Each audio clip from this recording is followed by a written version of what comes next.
Howdy y'all, this is Tyler Froberg, the Urban Forester for the City of Pearland.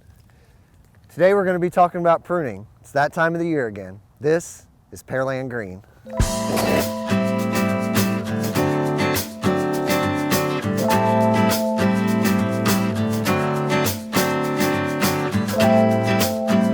The first thing you want to make sure you have is all the right safety equipment.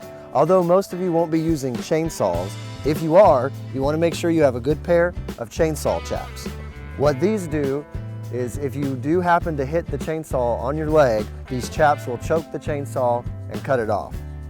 One important thing always, whether you're using a chainsaw or a pair of shears, is to have good eye pro and a good pair of gloves. If you are doing some of the heavier work, it may be smart to go ahead, have a hard hat, and a good pair of ear pro. Some of those chainsaws can get really loud.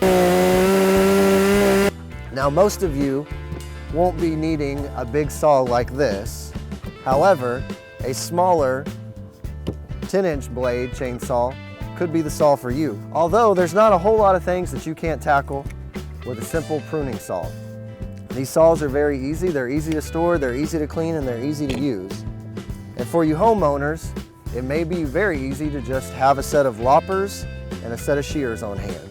So for those hard to reach places, you may need to utilize this. This is called a pole saw. Most pole saws will stretch anywhere from 12 to 24 feet, and they can make getting up into those taller trees without needing a ladder or a step stool very easy. One thing to make sure with all your saws is that you have a very sharp blade. So some of you may have noticed while using your pruning saws or your chainsaws that you get a very jagged cut. This is not good for your tree and can even lead to fungus infections and even attract certain insects. So whether you're pruning trees in a neighborhood or you have a few acres just outside of town, safety should still be your #1 concern. You can see here, our tree worker has caution tape set up. He's wearing all of his personal protective equipment. A few things to remember when someone is using a chainsaw. Never walk up behind them. Before he starts working, make sure that he knows how many people will be in the area and where they will be in the area. Here in the City of Pearland, we try to be as sustainable as possible. Taking things like our green waste that is produced in our day-to-day maintenance of trees and parks, and we turn it into mulch, which we reuse throughout the city, whether it be in parks or at city facilities and even in some of our gardens. Every year, hundreds and thousands of crepe myrtles across our great nation's growth is hindered, nay, murdered. I urge you, educate yourself.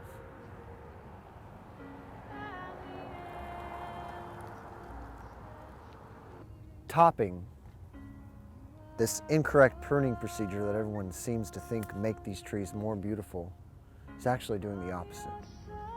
It's hurting these trees. Topping can lead to hindered growth, unstructurally soundness, and even be inviting for insects and certain funguses. I urge you, when you prune your crepe myrtle this year, prune out the dead wood and leave it at that. Let these trees be trees. Let them be trees. So as a homeowner, there are several different terms you should know when going to prune your tree this year. The first one is lifting the canopy, and that's where you will actually raise the branches to just above your height. That way you can either walk comfortably under the tree or perform turf maintenance comfortably under the tree. Go ahead and remove this one. And as you can see, this branch popped up. So if that happens at home, just make sure you leaf it alone. The next term would be the thinning of the canopy, where you will actually go in the canopy and thin it out. This provides great air circulation, can help keep certain funguses and insects out.